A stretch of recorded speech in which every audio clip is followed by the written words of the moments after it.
All right, I wanted to talk about postpartum depression before I got too far away from that conversation because is it safe to say we're in an epidemic of postpartum depression, and what do you think's going on there? Yeah, I mean, if we look at the numbers, 1 out of 10 women worldwide is dealing, dealing with navigating postpartum depression. And not just the typical postpartum blues that are a result of hormonal shifts that, might bring on some weeping or some, you know, low grade anxiety or shifts. This is, serious postpartum Mhm. depression that can be debilitating. So I would say it's an epidemic, and I would say that our understanding of it is really minimal. Like we're still saying that it's hereditary. We're still saying it's primarily hormonal. We're still saying that, it might be due to a lack of support.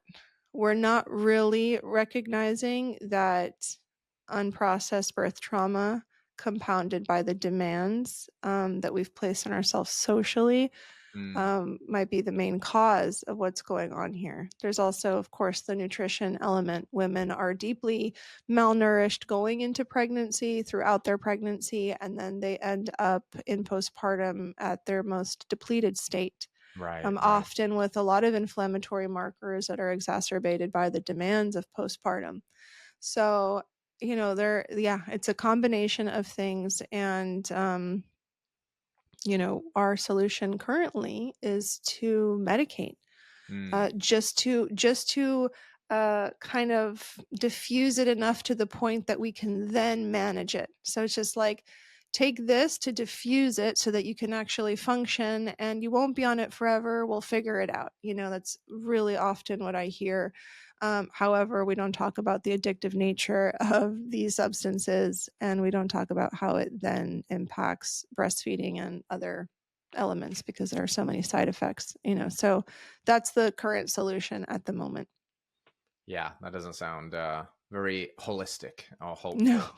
And I don't no. know, I'm far from a depression expert, but I've had enough clients who have told me they've, been on an SSRI or some kind of medication like that. And whilst it does help negate some of the negative effects, it kind of just has this overall dulling effect. It's kind of pleasure and pain principle, right? That they operate on a similar kind of neuronal pathway. So if you kind of like dumb down or lessen the depressive episodes, you also massively lower the ceiling for how happy you can feel. And I Yeah, imagine that a huge part of bonding has to be the elation and the joy and the connection, which I'm sure also is very intricately connected to breastfeeding. So again, we focus on this negative thing where we're really missing the elephant in the room of all those things you just described and saying, hey, just take this pill, take the edge off, but also now, causing massive unintended consequences because we also can't feel the joy that coexists in these moments too. absolutely. And we're not getting to the root cause of the issue, Yeah. And so, okay, the initial postpartum, is over. Now we're in this other phase, and now it's slowly, we're perceiving that it's becoming a distant memory, but it's there underneath the surface.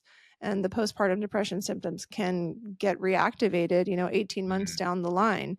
So it's really about addressing the root causes of it, which could stem back to former traumas prior to becoming a mother. It could mm, be dynamics in the relationship.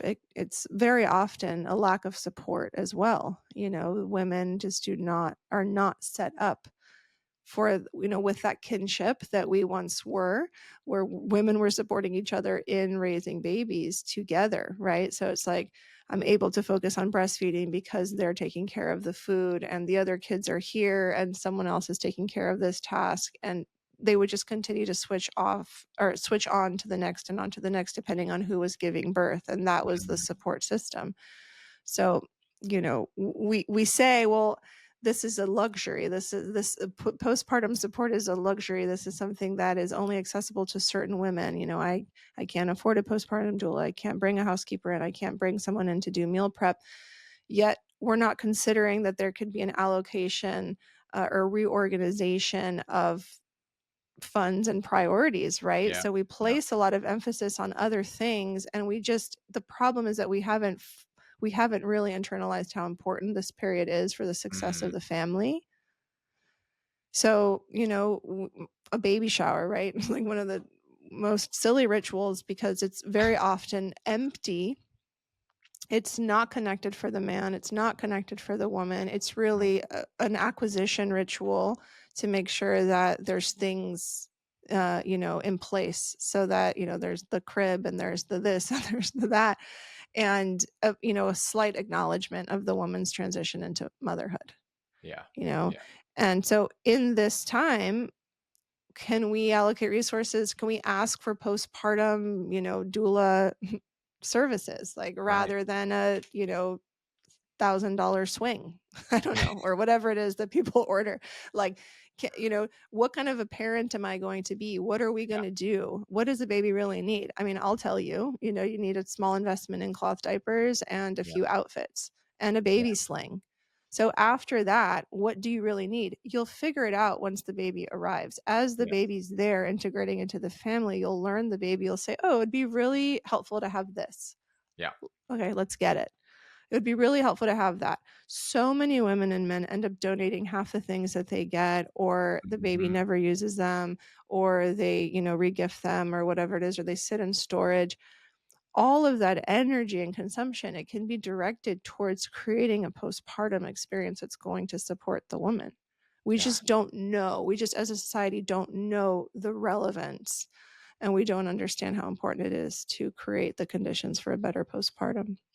Wow. So well said. Yeah. It's back to that reoccurring theme you mentioned, that disconnected people do disconnected pregnancies, disconnected birth, echoes on forever, basically. My wife just this weekend hosted a blessing way for a Mm. friend, and we were actually having this exact conversation basically about how stupid baby showers are.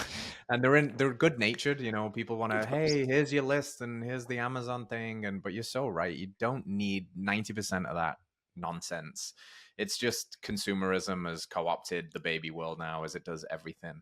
And there's a complete lack, or maybe 95% lack of the reverence for the mother and what she's about to embark on, and some intentional positive energy and prayer and ceremony and all of that stuff that really should be forefront of everybody's mind, instead of which car seat are they going to get, or can they get the most expensive stroller and such. Yeah, and ideally, the woman's not leaving the house for the first 6 weeks or 40 Right. Right. days, and so you don't need the car seat. Yeah. Like, it's just a way of thinking, really. Yeah. Yeah. And, it's just, are we going to go into autopilot based on what everybody else has done and what I'm reading on the internet, or am I going to actually reflect on the way in which I'm gonna engage with my baby and the Mm, environment? And if I mm. don't have the answers, then I'll just wait till the birth, and once I have the baby, I'll know. Yeah, you'll figure it out. It'll be all right. Yeah. I always encourage the listener to live life by design, not by default. Because I Yeah. think living life by default is just doing what was supposed to do, apparently, because everybody else did it. And I think it really applies to everything that you've been talking about today. All right, friends, thanks for tuning in to another episode of Radical Health Radio. We got a fresh new podcast for you every Wednesday. If you enjoyed the show, consider liking, subscribing, reviewing, and rating us on your podcast platform. It helps to spread this message of radical health. We'll see you next week.